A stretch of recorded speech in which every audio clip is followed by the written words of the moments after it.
This is just Bob Bowman, and I'm coming at you with another video. In this video, I want to discuss Kamala Harris.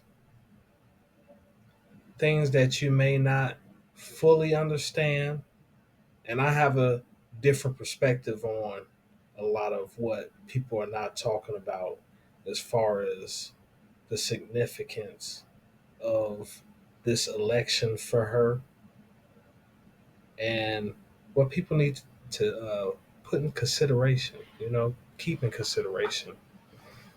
Now, I've heard what Megyn Kelly had to say about Kamala Harris and how she became a prominent figure in the San Francisco political area as far as being a DA, a district attorney, and then it catapulted her into where she was a state senator.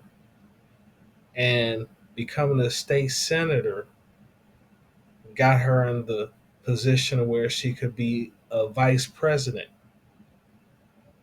And she got to this point of being a vice president, and now she's at this point to where she could possibly be not only the first woman president, not only the first so-called black woman president, but she also be the first so-called Asian woman president. And there has never been an Asian in that position before. She's the first black woman to be a vice president, first Asian woman to be a vice president. So she's accomplished a lot of things, and I'm not going to take anything away from her. Hey, she even dated Montel Williams, you know, and she probably smoked weed with him when she was dating him. So I have no qualms and no issues with her. But I had to, I understand a little bit of the history. And she is a part of a sorority, Alpha Kappa Alpha. And I don't want to speak too much on this, but I'm just going to give a little bit of a history lesson.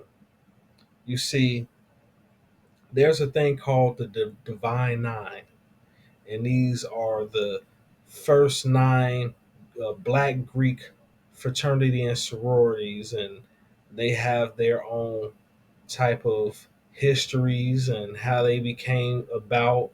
And there is some collaborations within the Divine Nine, and they have a Hellenic panel, uh, and it's a lot of things that a lot of people aren't aware of. That's common folk, and I used to be common folk like that, where I wasn't really aware of stuff like that. um, I am a part of a fraternity, and I choose not to say which one it is because, for one, I'm not active. And there's a reason why I'm not active, and I'm not going to even go into that at this point. But those that know who I am personally know that I am a part of a fraternity and that I'm inactive at this point. But what does that have to do with Kamala Harris? You see, the Divine Nine now has a fraternity and a sorority that had two vice presidents. Well, a vice president for each of them. And the Alpha Phi Alpha, they had the 38th vice president of the United States, Hubert Humphrey, who was a member of Alpha Phi Alpha that was a vice president of the United States. So he has the distinction of being, the first uh, person who was in a black Greek letter fraternity that has held such a prominent position. Kamala Harris, even though she's the first one from AKA, she's the second one from the Divine Nine to hold such a prominent position. And it's a great accomplishment. But if she becomes president, You know how powerful she would be in the Divine Nine period? Like she would automatically be like the top dog of the AKAs if she gets to this presidency. To the point to where she would hold as high a prominence, and this may sound funny to some people, but a high of a prominence is somebody like a MLK in Alpha Phi Alpha. Because when I first heard about Alpha Phi Alpha, that was the first person that I heard about being in Alpha Phi Alpha was Dr. Martin Luther King. And she would be on that level. You know what I'm saying? As far as history, as far as prominence, the importance of what it is that she's accomplished, if she gets to this point, she's already at a high level. But like I said, she's only the second person within the Divine Nine that has made it to this position.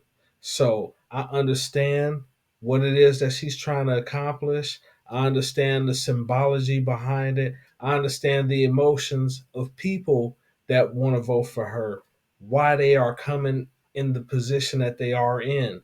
I was the same way when Obama was running for president. When I was voting based off of emotions, I really didn't know what he was going to exactly do for black people and black men in general. I just knew that, hey, he looked like one of us, and he talks a good game and he sounds very intelligent. But looking back at things and looking back at what he did while he was in the presidency, did he really do anything for black people and black men specifically in general?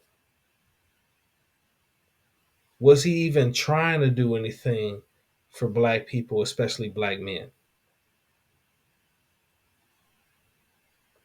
These are the questions that we have to ask ourselves. And we have to ask ourselves, what is Kamala Harris going to do for black people, especially for black men in general? What has she said out of her mouth that she was going to do for black people?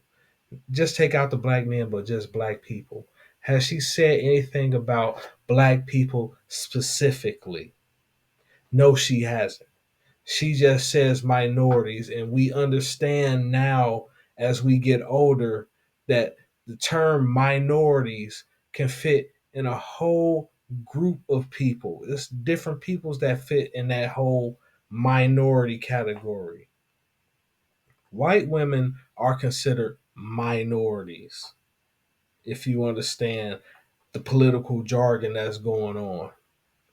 You have an influx of undocumented immigrants here that are considered minorities. You have legal immigrants here that are considered minorities. You have other people that are born U.S. citizens that are not black that are considered minorities. So when she talks about doing things for minorities, it don't just affect just black people and black men in general. It's talking about a huge demographic of people because now the total amount of so-called minorities is almost equaling the amount of what is considered the majority here in America. This isn't something that people want to really discuss or talk about. They just sweep it under the rug because, hey, this vote will be a feel good vote. Hey, you just need to just get in line and do what it is that the neighborhood or the community that you grew up in wants you to do. Who cares about how you think? Who cares about how you feel? You're a loser. You just supposed to do what everybody else tells you to do. And I take offense to that because I'm still a man at the end of the day. I still have my own thoughts and my own understanding of what's going on. And I look at things in a more realistic sense than living in some type of fantasy type of ideologies that a lot of people live in. And I can say that because I used to be in that same mode. But now I'm at this point to where I want to vote for who's going to do what I need them to do. Who's going to do something that's going to remotely help me, even if it affects everybody as a whole. Because at this point, I don't see anything helping us out the way that we needed to be helped out. But hey, this is the environment that we're in. This is the life that we're in. And we have to do what's best for ourselves at the end of the day. So, with that being said, this is just Bob Bowman. If you like this video, please like, share, and subscribe. Please hit that Cash app. I didn't say anything disrespectful about anybody.